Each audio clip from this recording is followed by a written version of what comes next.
करने वाले, सभी दुखों को हरने वाले हैं।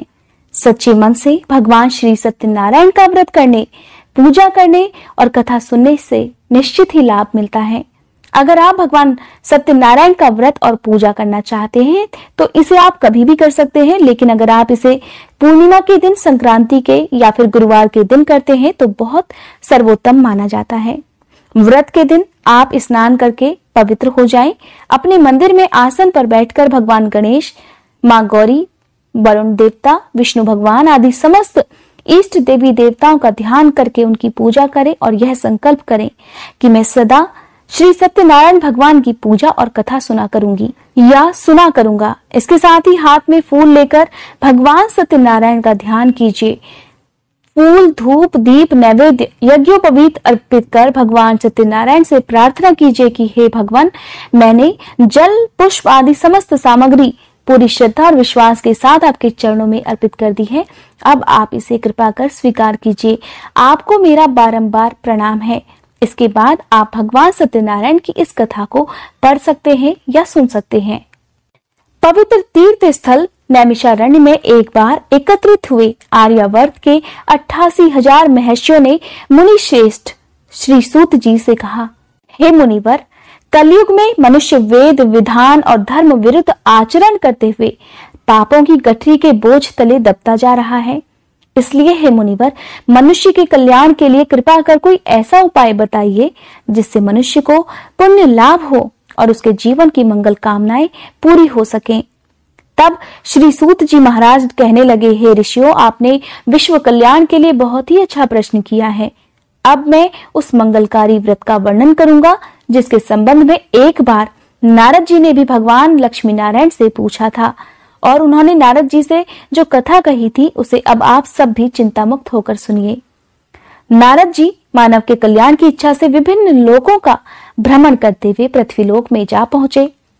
पृथ्वीलोक में अपने अपने कर्मों के अनुसार लोगों को दुखों से पीड़ित देखकर नारद जी बड़े परेशान हुए और मन में विचार करने लगे कि इन प्राणियों के दुख का निवारण कैसे होगा। जब वह कोई उपाय ना सोच सके तब तीनों लोकों के स्वामी भगवान श्री हरि विष्णु के सामने उपस्थित हो गए। वहां नारद जी ने श्वेत पूर्ण और 4 भुजाओं वाले शंख, चक्र, गदा और पद्म से सुसज्जित देवों के देव भगवान विष्णु की स्तुति करते हुए कहा, हे भगवान नारायण, आप सर्वशक्तिमान और सृष्टि के पालन करता है। मनुष्य का मन और वाणी भी आपके गुणों का वर्णन नहीं कर पाती। आप सर्वश्रेष्ठ और सर्वोपरि हैं। आपका कोई आदि, मध्य और अंत नहीं है। मैं आपको नमस्कार करता हूँ। इस प्रकार नारद जी द्वारा स्तुति किए जाने पर भगवान विष्णु मुस्कुराए और कहने लगे, हे मुनिवर, कृपा करके निसंकोच होकर अपने आने का कारण बताइए। तब नारद जी कहने लगे, पृथ्वीलोक पर जन्म लेने वाले मनुष्य अपने अपने कर्मों के अनुसार विभिन्न योनियों में रहते हुए अनेक दुखों से पीड़ित हो रहे हैं। हे त्रिलोकीनाथ, मुझ पर कृपा करके कोई ऐसा उपाय बताइए जिससे उनका दुख नष्ट हो सके और वे सुख संपत्ति का भोग करते हुए अंत समय में मोक्ष को प्राप्त कर सके। तब सृष्टि के पालनहार भगवान श्री हरि कहने लगे, हे नारद मुनि, अब मैं ऐसे व्रत का वर्णन करने जा रहा हूँ जिसे करने से विश्व के सभी स्त्री पुरुषों को पापों से मुक्ति मिल पाएगी। निर्धनता नष्ट होने से मनुष्य सुख संपत्ति के समुद्र में तैरता हुआ आनंद पूर्वक जीवन यापन करेगा। श्री सत्यनारायण भगवान का व्रत करने से और कथा सुनने से उनकी सभी इच्छाएं पूरी होंगी। कलयुग में मोक्ष प्राप्ति का एकमात्र यही उपाय है। नारद जी ने जब व्रत के लिए विधि विधान की जानकारी चाही तो भगवान श्री हरि कहने लगे, मनसा वाचा कर्मणा शुद्ध होकर मनुष्य भक्ति एवं श्रद्धा भाव से किसी भी दिन यह व्रत कर सकता है। नैवेद्य आदि भक्ति भाव से अर्पित कर ब्राह्मणों को भोजन कराकर दक्षिणा देनी चाहिए। इस प्रकार सत्यनारायण भगवान की आराधना करने से व्यक्ति के सभी कष्टों से मुक्ति मिल जाती है। धन संपन्न और सुखी होकर आनंद पूर्वक वह जीवन व्यतीत करता है। श्री सूत जी महाराज आगे कहने लगे, हे ऋषियों मुनियों, अब मैं आपको उस निर्धन ब्राह्मण की कथा सुनाने जा रहा हूँ जिसने श्री सत्यनारायण भगवान का सबसे पहले व्रत किया। श्री सत्यनारायण भगवान का व्रत करने से उस ब्राह्मण की निर्धनता दूर होने के साथ साथ उसके सभी कष्ट भी दूर हो गए। प्राचीन काल में वह निर्धन ब्राह्मण देवों की प्रिय नगरी काशी में रहा करता था। भिक्षा मांगकर वह किसी तरह अपना जीवन यापन कर रहा था। ब्राह्मण की दुर्दशा देखकर ब्राह्मणों से प्रेम करने वाले श्री सत्यनारायण भगवान ने एक दिन बूढ़े व्यक्ति के रूप में उसके पास जाकर बड़े आदर सम्मान से उससे पूछा, हे ब्राह्मण देवता, तुम इस तरह घर घर भिक्षा मांगकर अनेक कष्टों को सहन करते हुए ये कैसे जीवन यापन कर रहे हो?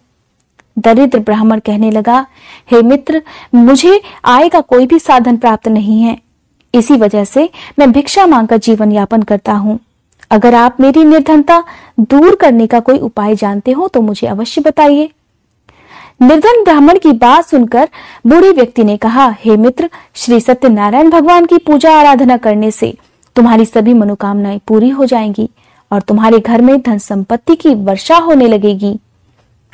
ब्राह्मण को व्रत करने की विधि बताकर सत्यनारायण भगवान वहां से आगे की ओर चल दिए और कुछ दूर जाकर अंतर्ध्यान हो गए। निर्धन ब्राह्मण ने बूढ़े व्यक्ति द्वारा बताए गए व्रत को करने का निश्चय कर लिया। उस रात उसे नींद नहीं आई। वह व्रत करने के बारे में ही सोचता रहा और रात भर श्री सत्यनारायण भगवान का ध्यान करता रहा। प्रातः काल उठकर सत्यनारायण भगवान का व्रत करने का निश्चय करता हुआ निर्धन ब्राह्मण भिक्षा मांगने के लिए निकल पड़ा। उस दिन ब्राह्मण को भिक्षा में बहुत सारा धन मिल गया और घर लौटकर उसने आसपास के लोगों के साथ श्री सत्यनारायण भगवान की पूजा कर उन्हें व्रत कथा सुनाने के बाद सभी को प्रसाद देकर स्वयं भी प्रसाद ग्रहण किया और इस प्रकार कुछ ही दिनों में ब्राह्मण की निर्धनता दूर हो गई। उसके घर में धन धान्य की वर्षा होने लगी। अब तो ब्राह्मण ने हर महीने श्री सत्यनारायण का व्रत करने का निश्चय कर लिया।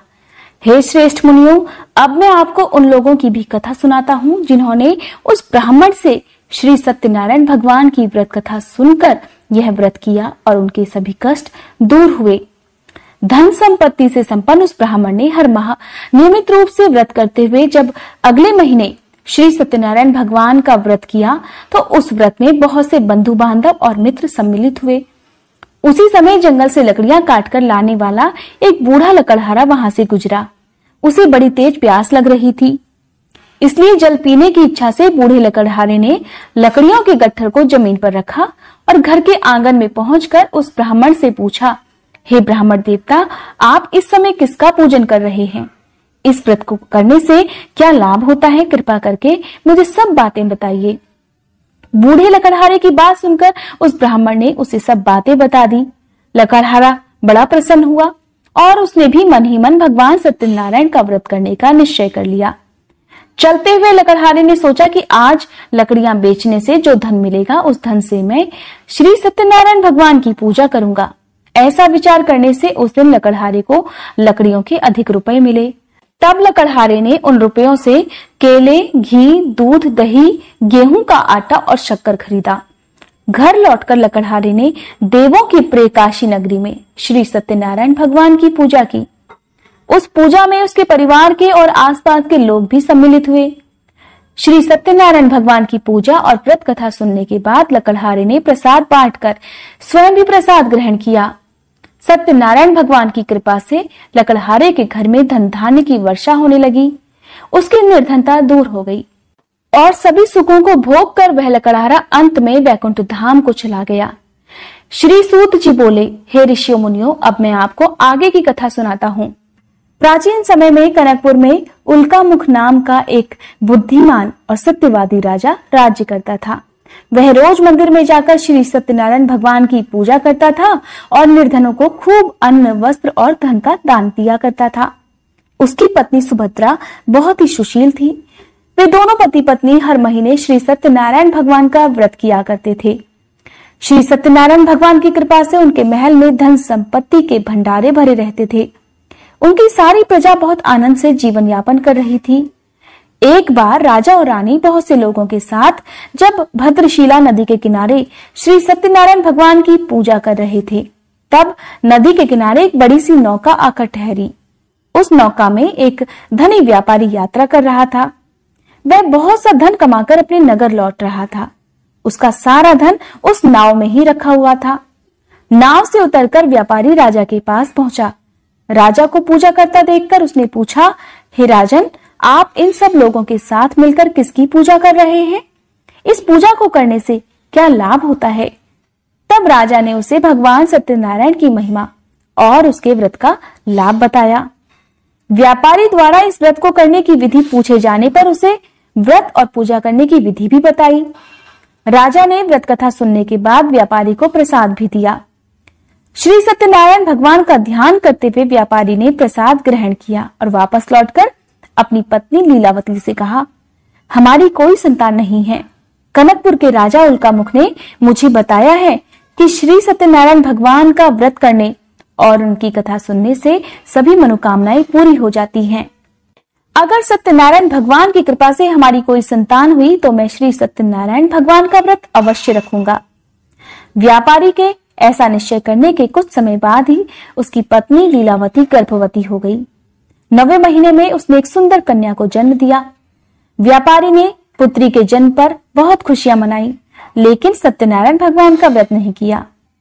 जब उसकी पत्नी लीलावती ने अपने पति से श्री सत्यनारायण भगवान का व्रत करने के लिए कहा तो वह बोला, अभी जल्दी क्या है, मैं इधर व्यापार में बहुत व्यस्त हूँ। जब हमारी बेटी बड़ी हो जाएगी और इसका विवाह करूंगा तब मैं अवश्य ही भगवान सत्यनारायण का व्रत करूंगा। पति के वचन सुनकर लीलावती चुप हो गई। इधर व्यापारी की कन्या कलावती शुक्ल पक्ष के चंद्रमा की तरह तेजी से बड़ी होने लगी। इस प्रकार 16 वर्ष बीत गए। एक दिन व्यापार में बहुत सा धन कमाकर घर लौटे व्यापारी ने जब अपनी बेटी को सहेलियों के साथ घूमते देखा तो उसे उसके विवाह की चिंता होने लगी। व्यापारी ने कलावती के लिए सुयोग्य वर ढूंढने के लिए अपने सेवकों को दूर दूर के नगरों में भेज दिया। व्यापारी के सेवक कंचनपुर नाम के एक नगर में जा पहुंचे। उस नगर में उन्होंने एक वणिक पुत्र को देखा। वणिक का बेटा सुंदर और गुणवान था। सेवकों ने वापस लौटकर व्यापारी को उस वणिक के बेटे के बारे में बताया। व्यापारी उस सुंदर लड़के को देखकर बहुत प्रसन्न हुआ और कलावती का विवाह धूमधाम से उसके साथ कर दिया। दहेज में उसने वणिक पुत्र को बहुत सारा धन भी दिया। कलावती का विवाह भी हो गया, लेकिन व्यापारी ने श्री सत्यनारायण भगवान का व्रत नहीं किया। तब लीलावती ने फिर से अपने पति से कहा, हे नाथ, आपने कलावती के विवाह पर श्री सत्यनारायण भगवान का व्रत करने का निश्चय किया था, अब तो आपको व्रत कर लेना चाहिए। पत्नी की बात सुनकर व्यापारी कहने लगा, अभी तो मैं अपने दामाद के साथ व्यापार करने के लिए जा रहा हूँ। व्यापार से लौटने पर श्री सत्यनारायण भगवान का व्रत और पूजा अवश्य करूंगा। ऐसा कहकर व्यापारी ने कई नावों में अपना सामान भरा और अपने दामाद और सेवकों के साथ व्यापार करने के लिए निकल पड़ा। व्यापारी द्वारा बार बार व्रत का निश्चय करने और फिर व्रत न करने से सत्यनारायण भगवान क्रोधित हो गए और व्यापारी को दंड देने का निश्चय कर लिया। व्यापारी अपने दामाद के साथ रत्नसारपुर में पहुंचकर व्यापार करने लगा। एक दिन कुछ चोर महल में चोरी कर भाग रहे थे। सैनिक उनका पीछा कर रहे थे। भागते हुए चोरों ने सैनिकों से बचने के लिए चोरी का सारा धन व्यापारी की नावों में छुपा दिया। खाली हाथ चोर आराम से भाग गए। चोरों का पीछा करते हुए सैनिक व्यापारी के पास पहुंचे। उन्होंने व्यापारी की नावों की तलाशी ली तो उन्हें राजा का चोरी किया गया सारा धन भी मिल गया। तब सैनिक व्यापारी और उसके दामाद को बंदी बनाकर राजा के पास ले गए। राजा ने उन दोनों को कारागार में डलवा दिया और उनका सारा धन भी ले लिया।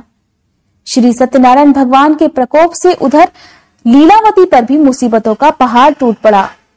उसके घर में चोरी हो गई और घर में खाने के लिए भी अनाज नहीं बचा। भूख प्यास से व्याकुल होकर व्यापारी की बेटी कलावती एक ब्राह्मण के घर गई। उस ब्राह्मण के घर में श्री सत्यनारायण भगवान की पूजा हो रही थी।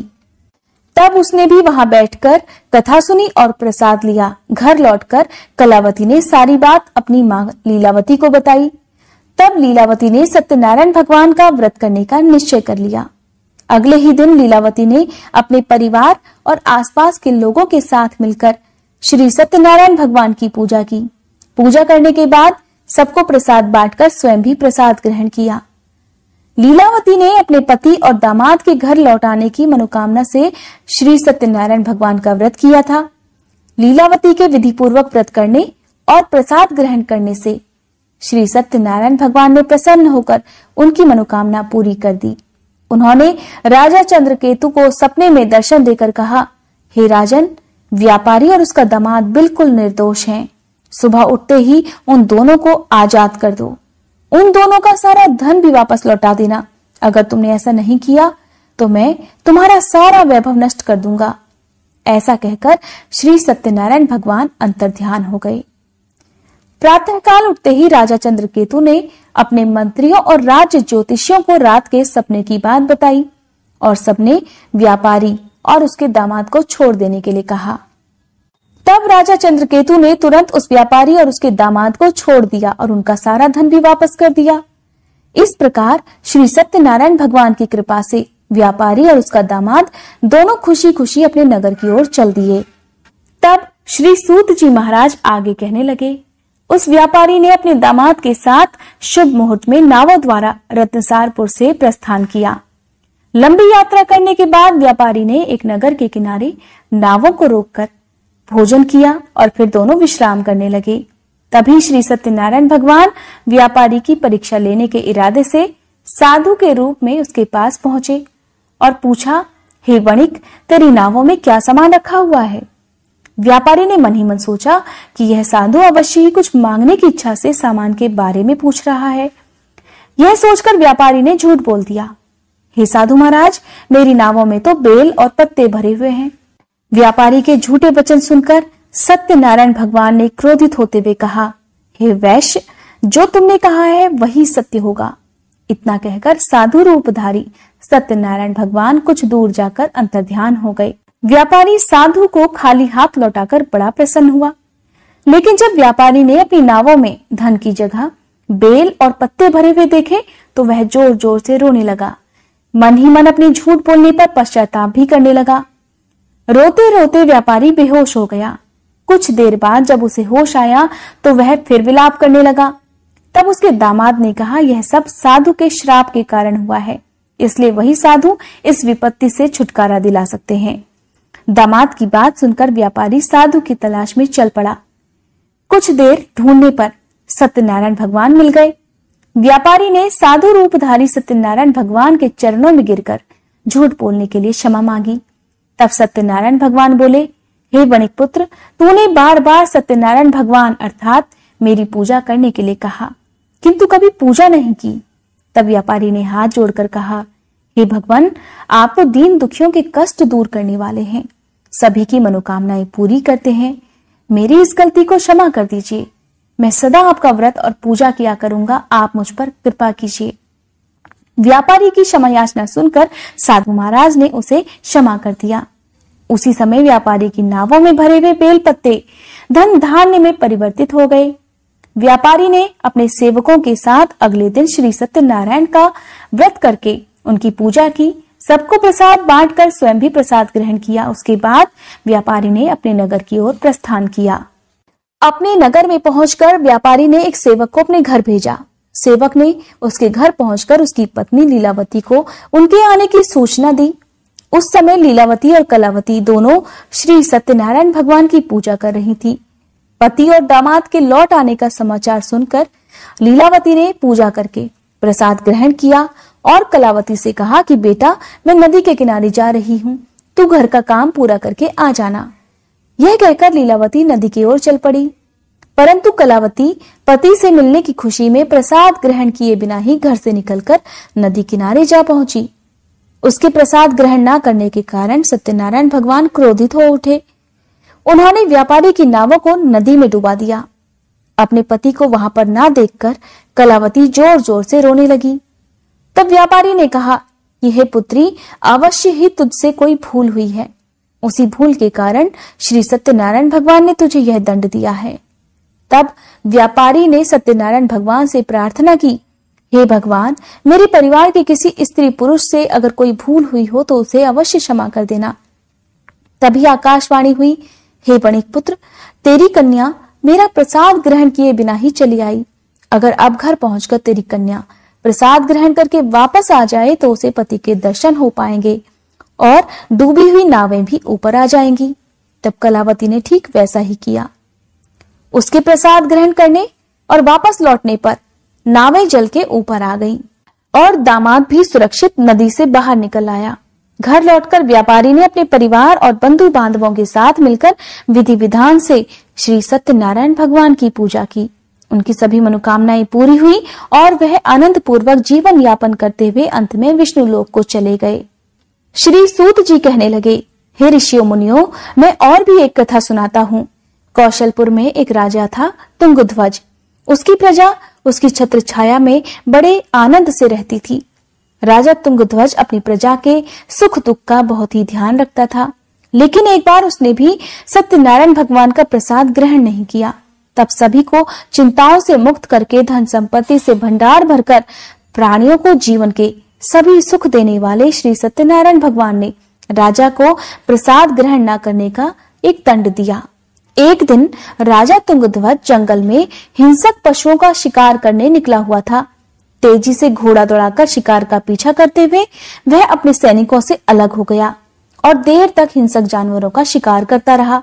इसलिए कुछ देर आराम करने की इच्छा से वह एक बड़े वृक्ष के नीचे जाकर बैठ गया। पास में ही कुछ चरवाहे श्री सत्यनारायण भगवान की पूजा कर रहे थे। राजा ने उनके पास से गुजरते हुए श्री सत्यनारायण भगवान को नमस्कार नहीं किया। चरवाहों ने राजा को पूजा के बाद प्रसाद दिया तो राजा ने उन्हें छोटे लोग समझकर प्रसाद भी ग्रहण नहीं किया और घोड़े पर सवार होकर अपने नगर की ओर चल दिया। राजा जब अपने नगर में पहुंचा तो देखा कि उसका सारा वैभव और धन संपत्ति आदि नष्ट हो गया है। श्री सत्यनारायण भगवान के प्रकोप से राजा निर्धन हो गया था। तब राज ज्योतिषी ने राजा से कहा, हे महाराज, आपसे अवश्य ही कोई भूल हुई है। अगर आप उस भूल का प्रायश्चित कर लें तो सब कुछ पहले जैसा हो जाएगा। राजा को तुरंत अपनी भूल का स्मरण हो आया। अतः मंदिर में जाकर राजा ने श्री सत्यनारायण भगवान से क्षमा मांगी और उनकी पूजा की। पूजा के बाद प्रसाद ग्रहण करने से श्री सत्यनारायण भगवान की कृपा से चमत्कार हो गया। राजा का खोया हुआ वैभव पुनः लौट आया। श्री सत्यनारायण भगवान की कृपा से जीवन के सभी सुखों को भोग कर अंत में राजा तुंगध्वज वैकुंठ धाम को गया और मोक्ष को प्राप्त किया। श्री सत्यनारायण भगवान के व्रत पूजन को जो भी मनुष्य करता है उसके सभी दुख, सभी चिंताएं नष्ट हो जाती हैं। उनके घर में धन धान्य के भंडारे भरे रहते हैं। निसंतानों को संतान की प्राप्ति होती है और सभी मनोकामनाओं को प्राप्त कर अंत में मोक्ष को प्राप्त कर सीधे वैकुंठ धाम को जाता है। श्री सूत जी महाराज आगे कहने लगे, हे श्रेष्ठ मुनियों, श्री सत्यनारायण भगवान के व्रत को पूर्व जन्म में जिन लोगों ने किया है उन्हें दूसरे जन्म में सभी तरह से सुख प्राप्त हुए। वृद्ध शतानंद ब्राह्मण ने पूर्व जन्म में सत्यनारायण भगवान का विधि पूर्वक व्रत किया तो दूसरे जन्म में सुदामा के रूप में भगवान की पूजा करते हुए अंत में मोक्ष को प्राप्त हुए। उल्कामुख नाम के राजा ने अगले जन्म में राजा दशरथ के रूप में मोक्ष को प्राप्त किया। उन्होंने बताया कि व्यापारी ने अगले जन्म में अपने पुत्र को आरे से चीरकर भगवान की कृपा से वैकुंठ धाम को प्राप्त किया। राजा तुंगध्वज अगले जन्म में मनु के रूप में जन्म लेकर भगवान की पूजा पाठ करते हुए वैकुंठ धाम को गए। हे ऋषियों मुनियों, श्री सत्यनारायण भगवान का व्रत और पूजन मनुष्य को सभी चिंताओं से मुक्त करता है, धन संपत्ति के भंडार भरकर अंत में जन्म जन्मांतर के चक्रव्यूह से मुक्ति दिलाकर मोक्ष प्रदान करता है। यह थी सत्यनारायण भगवान की कथा। बोलो सत्यनारायण भगवान की जय।